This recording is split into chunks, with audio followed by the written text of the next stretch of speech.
1 week before his wedding, Ryan blew off his last customer call of the day and came home early hoping to rehearse his honeymoon. He opened the front door and was surprised to find his beautiful fiancée standing there decked out to the nines. Black cocktail dress, a string of pearls, sheer black stockings, and high heels. Damn, she looked good, he thought. "You're early." Her shrill voice betrayed the terror she felt in her gut, as her plan to avoid a confrontation began to crumble. At first, Ryan thought he had forgotten a dinner date, so he flashed his best smile, kissed his fiancée, and announced, "Give me 10 minutes and I'll be clean-shaven and ready to go." "Go where?" Caroline was shaking as the words left her mouth. He froze in his tracks. "With you, of course, for whatever you look so good for." After a pregnant pause, the bride-to-be answered, "Honey, I'm so sorry, but you're misunderstanding. Oh God, I've been so dreading this conversation. I was going to leave you a note explaining everything."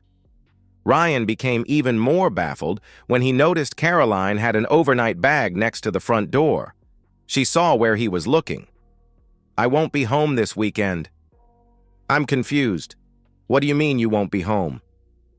"I'm so wound up from planning the wedding. I have to get away." "And where are you getting away to?" he asked. "A hotel downtown." "All alone?" he asked. It took her well over a minute to respond. "No, I'll be with a friend." Ryan took a deep breath. "Since you didn't name this friend, would it be safe to assume you'll be with a man?" Caroline looked guilty as a sin. "It's not like that. He's just a friend." Ryan's voice grew in volume. He began to flail his fists in the air as though he could beat the words into submission. "You're going to share a hotel room with a man 1 week before our wedding, and you expect me to believe he's just a friend?" "I need this weekend," she pleaded. "Who is the son of a blip that's going to be sharing your bed?" His voice filled the room. "It's not like that. He's a friend I've been talking to." "Talking to about what?" he asked. "About us. Our relationship," she replied. "Is he a trained psychiatrist or psychologist?" Caroline looked at the floor and didn't answer. "Is he a licensed therapist or counselor?" he asked. Again, there was no answer. "Is he at least a member of the clergy who counsels engaged couples?" "No, but he's a good listener," she mumbled. "A good listener," Ryan roared. "You're going to spend the weekend before our wedding with some jerk because he's a good listener." Caroline's head dipped even lower. Her shoulders slouched, making it look like she was melting. "Look at me when I talk to you." Ryan waited until she tilted her head up. She was sobbing and her mascara was running down her cheeks. It took less than 2 minutes for 2 hours of preparations to go to hell. "I will ask you one last time. Who is the bastard?" "Promise you won't hurt him?" she asked. "I promise I will find out who he is and kill him if you go through with this. That's what I promise." Caroline collapsed on the floor and curled up like a whimpering puppy dog who had just chewed up his owner's favorite slippers. "Get up and answer me," he demanded. Still no answer. Ryan tore the mirror off the foyer wall and flung it across the room. It exploded against the dining room wall. Glass shards rained down on the hardwood floor. Caroline jumped to her feet. In a soft voice, she managed to squeak out, "This is why I was going to turn my phone off and leave you a note explaining why I have to do this." The look on Ryan's face scared Caroline. "So if I had come home at the usual time, you would be gone." No response except for a nod. Ryan fought to keep his composure. "And you were going to sneak away to spend a weekend with another man and leave me a note." Ryan snapped open his briefcase and took out a legal pad and a pen. He tossed them on the dining room table and then pulled out a chair. "This better be one hell of a note. Start writing." Caroline sat down and began to scribble. A few minutes later, she stopped and put the pen down. He waited to see if she would resume writing. When she didn't, he snatched the pad away from her. She had written exactly one sentence. "Next week, I start a new chapter of my life, and I have to do this before it is too late." Ryan looked in shock. His voice quivered with emotion as he asked, "Tell me the truth. Were you going to admit you were going away with another man?" "If I had more time, I would have explained my feelings," she answered. "You didn't answer my question," he replied. "I would have tried to phrase it so you would agree what I was doing was for us, to make our marriage stronger." "That's crazy. It makes no sense. How could you having an affair make our marriage stronger?" He didn't give her a chance to answer. People get divorced when one of them has an affair. Marriages end because of affairs. So do engagements. This caught her off guard. She never thought for a moment Ryan would threaten to cancel their wedding because of this. Caroline tried to think of a way to defend her actions. Finding none, she gave up and blurted out, "I couldn't tell you because I knew you would react badly." Badly! The word flipped a switch and Ryan went off. Badly! What are you talking about, badly? You haven't begun to see badly. This is your last chance. I will not marry you next week or ever unless you tell me his name right now. The wedding is off. How's that for badly? Caroline grabbed his wrists. "Ryan, please don't say that. I love you more than anything, but this is something I have to do." He broke free. "Give me his name." Yet again, silence. "You have one last chance. Tell me his name or get the hell out of my house and never come back."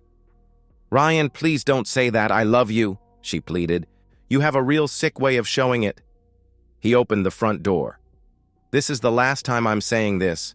Tell me his name or get the hell out of my house." She finally broke down. "Scott. Scott Jenkins from work." "Your boss? That son of a blip is older than your father," Ryan screamed. Caroline began to wail like a banshee, trying to claw its way out of hell. "Have you had him already?" he asked. Again, no answer. "Have you had him already?" he asked again. Caroline silently looked down at her feet. "Have you had him already?" he demanded one more time. Caroline buried her face in her hands. "Even though your silence speaks louder than any words ever could, I'm still waiting for an answer. You owe me that much. Have you had him already?" She nodded in the affirmative. That simple gesture hit Ryan harder than any baseball bat could. His heart started to race violently and he thought he was having a heart attack. He felt dizzy and grabbed the table to keep from falling. Caroline stood there afraid to say anything. Ryan took a number of deep breaths before he was able to speak. "As I recall from the Christmas party, he's married. What does his wife think about him with a beautiful blonde half her age?" "She's okay with it. She's going through menopause and hasn't been able to have intimacy in almost a year." "Did she tell you this?" he asked. "No, Mr. Jenkins, Scott did. He said she's too embarrassed to say anything." "Why don't we call her and ask?" "No. Scott said that would humiliate her even more," she replied. "Give me your phone. I'm willing to take that chance." "I don't have his home number, only his cell phone," she replied. "That means the bastard is sneaking around behind his wife's back." "No, he respects her feelings and doesn't want to make her feel like less of a woman," she replied. "I can't believe how stupid you are defending him. I can't take it. I'm giving you the choice. Leave or get thrown out on your cheating back." "How dare you call me that?" she demanded angrily. "What would you call an engaged woman who has an affair with a married man?" he asked. No response. She turned away from him and began muttering under her breath. "I have one more question before you leave. Why were you going to spend the weekend with another man?" She finally spoke. "This is all your fault, you know." "My fault? What the hell are you talking about?" he asked. "When we started to get serious, you admitted you had intimacy with 3 girls before me. You were the only man I ever had intimacy with. I told you it didn't matter, but after talking about it with Scott, it started to eat at me and I knew eventually I would cheat on you to even things up. Scott said if our marriage is to succeed, we must enter it as equals. He said I had to do this now because I told him you always said you would never stay married to a woman who cheated on you.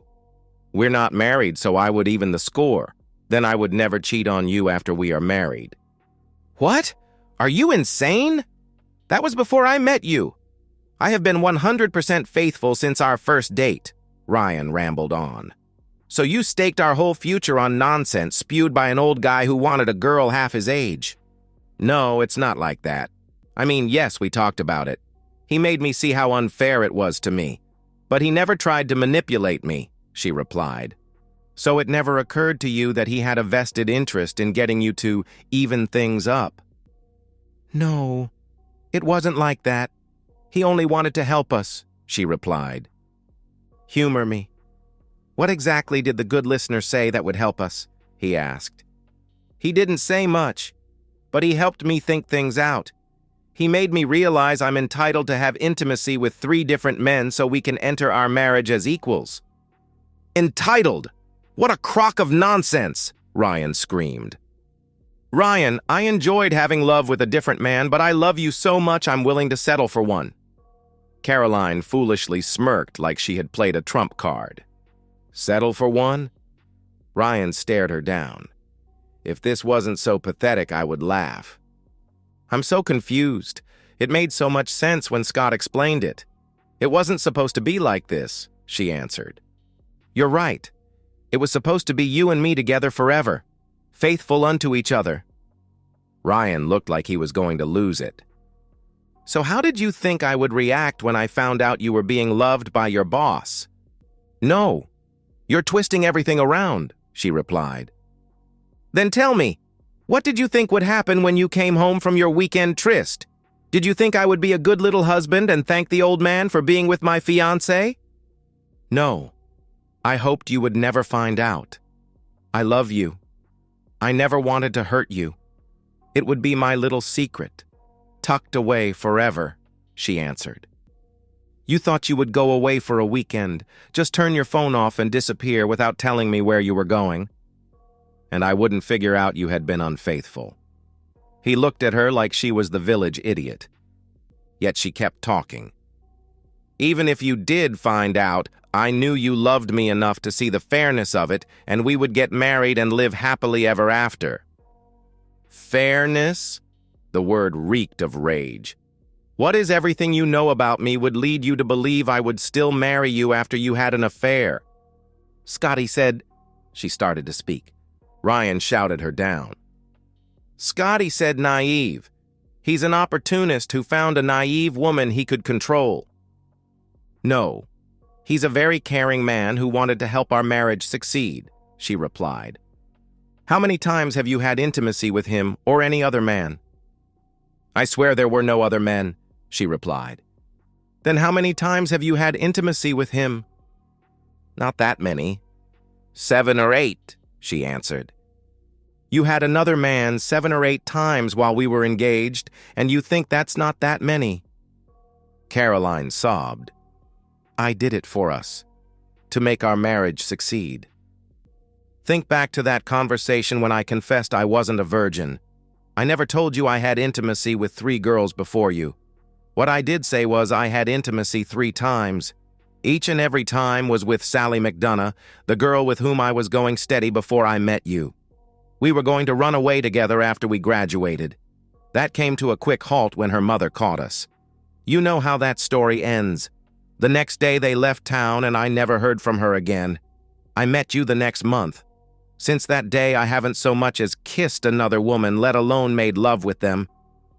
Caroline felt sick. So that puts you ahead 7 or 8 to 3. I guess I have to have 4 or 5 other women to make us equal. No, she stammered. Since I have no idea what happened to Sally, do you think that jerk would say I'm entitled to have 4 or 5 different women to make us equal? How about your best friend Laura? You always said you didn't trust her around me. Maybe your sister, she's not going out with anyone.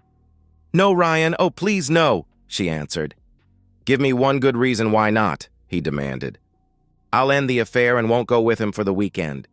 You have to understand. I made a mistake, but I did it for us, she answered. No, you did it for you and only you. Please, Ryan, give me another chance, she begged. You're 8 times too late for that. I could never trust you again. Please, Give me another chance, I swear I'll never—" Ryan held up his hand. She stopped talking. "What you did was pure evil. There is no us anymore. You destroyed that. And there won't be a wedding. Ever." "No, don't say that. I love you. I swear I'll never cheat on you again," she begged. "What hurts even more than your betrayal is you never came to me when you were having doubts. Me, the man you claim to love. I don't know what I would have said or done, but I can promise I would not have told you to have an affair with a married man. Only a marriage-wrecking woman would do that." Silence. Caroline could almost feel the bony fingers of death tearing her soul, her every dream out of her chest. She was having trouble breathing and could taste bile in her mouth. "What do you think your mother is going to call you when I tell her we're not getting married because in addition to sampling cake, you've been auditioning men? A real old man." Caroline responded by screaming, "No! I will make sure everyone knows what you did. All of our families and friends will know we are not getting married because you had an affair with a married man." Ryan grabbed her left hand and damn near tore her finger off, retrieving the engagement ring from his ex-fiancée. "No! That's mine! You gave it to me!" Her arms flailed at him, trying to recover the symbol of their commitment. "You betrayed us. You betrayed everything this ring stands for." He held it tight in his fist. "It's over. I can't marry you. Please leave before I hurt you." The finality of the words tore hard into Caroline. She tried to talk, but her mouth wouldn't form the words. Instead, she made a sound like a dying man fighting for his last breath. Her eyes were huge, and her body was shaking. Still, no words came. The room grew quiet. Tears ran down Ryan's cheeks. "I haven't felt like this since my dad died." Caroline tore through her memory, trying to find the right words to save her marriage. But nothing came. That was when she finally realized she had been played. A sharp knock on the door interrupted the silence. Caroline snapped out of her shock and composed herself enough to say, "Oh my God, that's Scott. I'll tell him to leave. Please don't cause any trouble." Ryan grabbed the baseball bat he kept next to the door.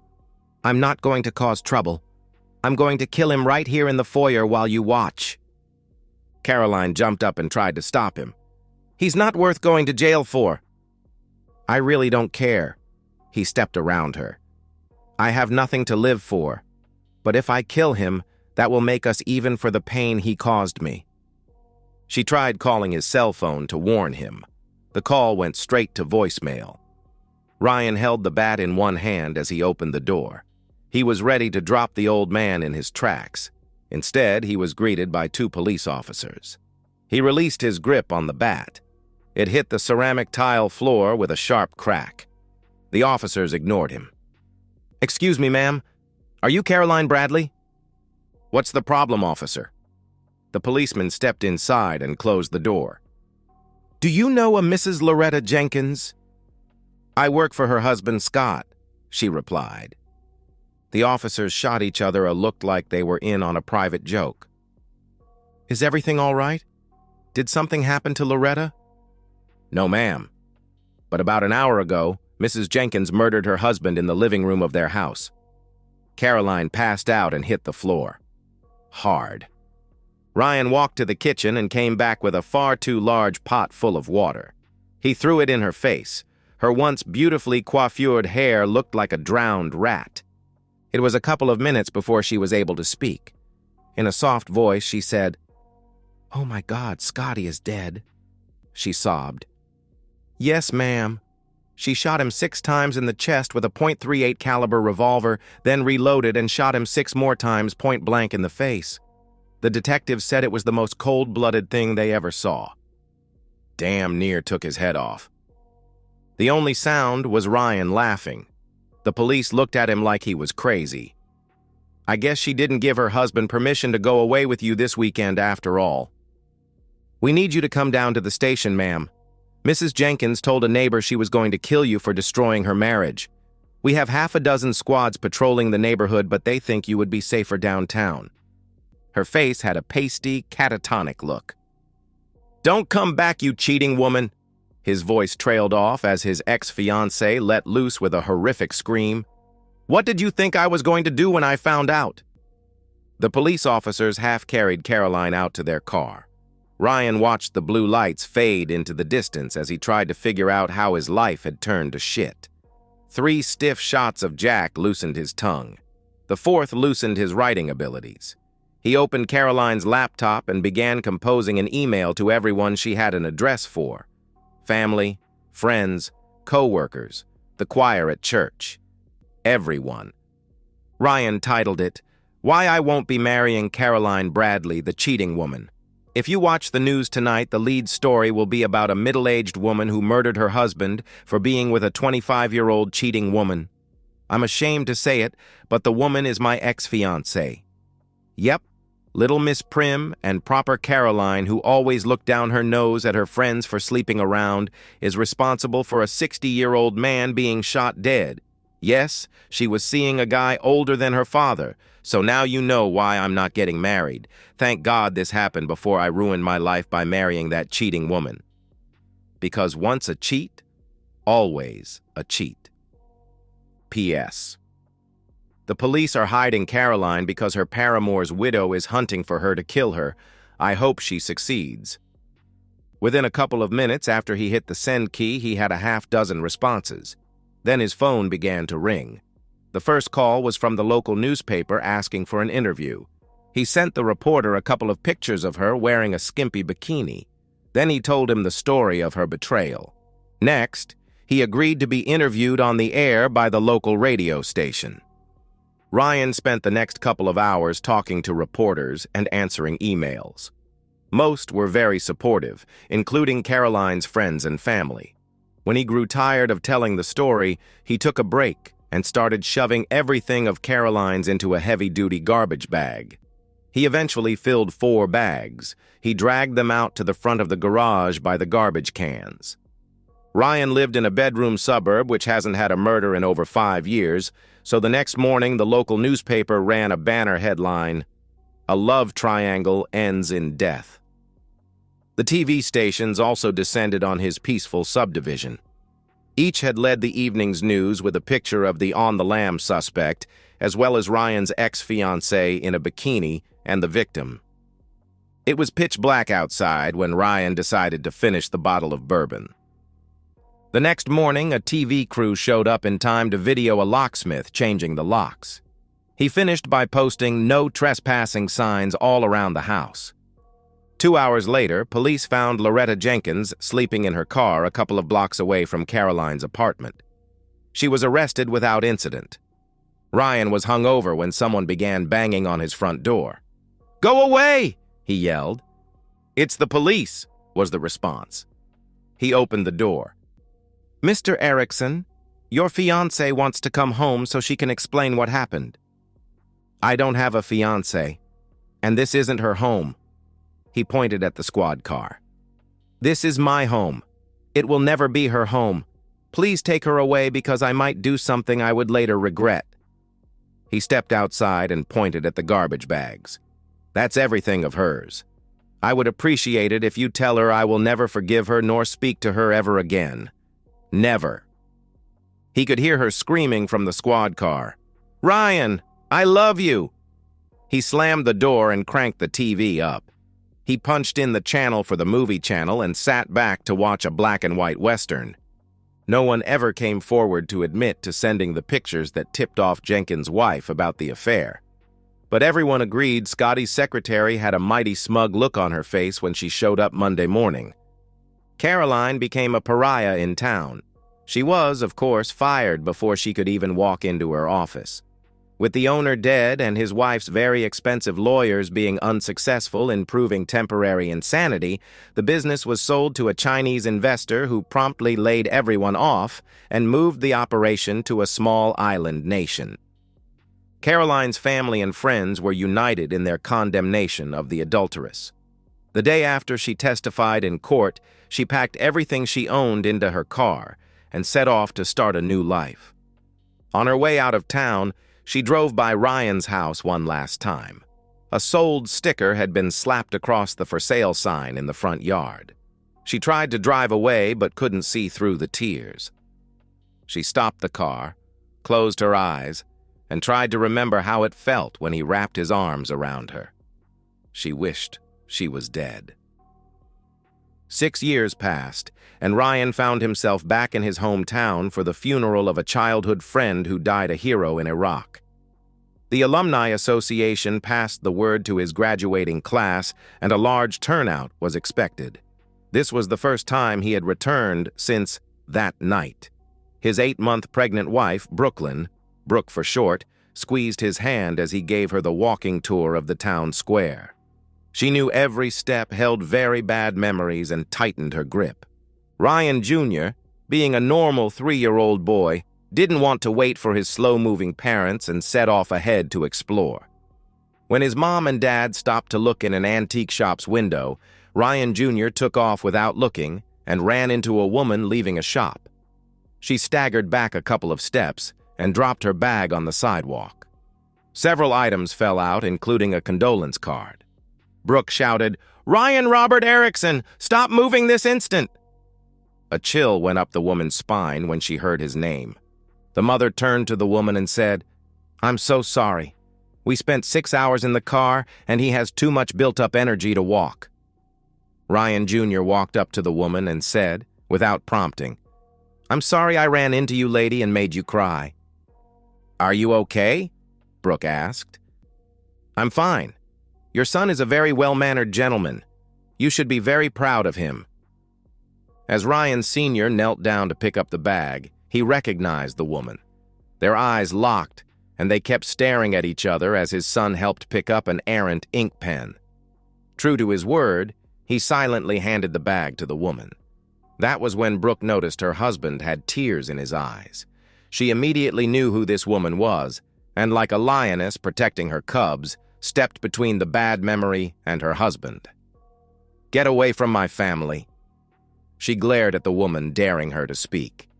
As Caroline slunk away, she heard Brooke say, "Never is forever, cheating woman." And that's the end of today's story. If you enjoyed it, please give this video a thumbs up and drop a comment below. Your support helps the algorithm push my content further. If you're new to the channel, don't forget to hit that subscribe button. It really helps me keep creating more stories for you. Thanks for watching, and I'll see you in the next one.